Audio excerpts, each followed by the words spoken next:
এদেশের মুসলিম নাগরিক তার রাইটস আছে প্রাইমারি স্কুলে সে কোরআন তেলাওয়াত করা শিখবে। শিখতে পারে নাই কেন? কেন পারে নাই? পিতা মাতাও তো মাশাআল্লাহ সুবহানাল্লাহ সেই কোয়ালিটি। ছেলে 10 বছরে কিছু শিখুক না শিখুক বাংলা ইংরেজি অঙ্ক তাকে শিখতে হবে। কোরআন হাদিস এগুলো তো কোনো বিষয়, এগুলো কোনো বিষয় হলো? আপনাদের কাছে আল্লাহর কসম এগুলো দামি নাই। ওই একদিন দুদিন ওয়াজ মাহফিল আইসা আবেগ দেখা, কোরআন হাদিসের পরে যদি মহব্বত থাকতো ছেলেকে তো আলেম বানাইতেন আপনি, ছেলেকে তো আপনি একজন হাফেজ বানাইতেন কমপক্ষে। আপনি তো ছেলেকে এমনভাবে করে তুলেছেন আপনার জানাতেই পড়তে পারবেন।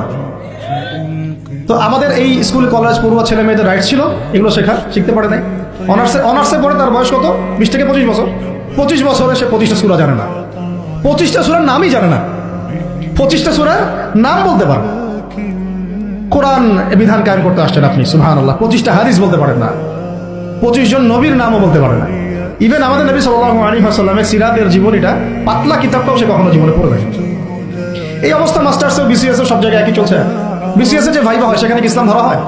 বিসিএস এর ভাইবা যখন হয় তখন তাকে কোরআন তেলাওয়াত জিজ্ঞাসা করা হয়। তাহলে আপনি কোরআন তেলাওয়াত করতে পারেন না, রাষ্ট্র চালাবেন কিভাবে? কোরআনের সাথে কোনো তাল্লুক নাই।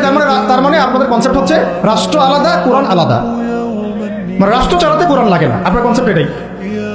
হ্যাঁ, না হলে তো কোরআন আপনি আনতেন সিলেবাসে, তাফসীর আনতেন, হাদিস আনতেন, সিরাত আনতেন। আপনার কনসেপ্ট হচ্ছে রাষ্ট্র আলাদা, কোরআন আলাদা, হাদিস আলাদা, এগুলো পড়াশোনা আলাদা, ব্যাংকিং সিস্টেম, ইকোনমিক্স আলাদা, ইসলাম আলাদা, তাই না? রাজনীতি আলাদা, ইসলাম আলাদা, তারপরে সংস্কৃতি আলাদা, ইসলাম আলাদা, শিক্ষানীতি আলাদা, ইসলাম আলাদা। এই কনসেপ্ট হচ্ছে এদেশের 90% মানুষের কনসেপ্ট। এরা সবাই শিরকের মধ্যে আছে, আল্লাহ কসম করে বলতেছে সবাই শিরকের মধ্যে আছে। এরা সবাই ধর্মনিরপেক্ষ, সেকুলার। বাদ দিয়ে আমরা যারা দাড়ি টুপিওয়ালা কিছু মানুষ আছি, আমরা একটু মৌলবাদী চিন্তা করি আর কি। আমরা চিন্তা করি যে ইসলাম ব্যক্তিগত জীবনেও থাকবে, সংস্কৃতির মধ্যেও থাকবে, শিক্ষানীতিতেও থাকতে হবে, অর্থনীতিতেও থাকতে হবে, ইভেন রাজনীতির মধ্যেও থাকতে হবে।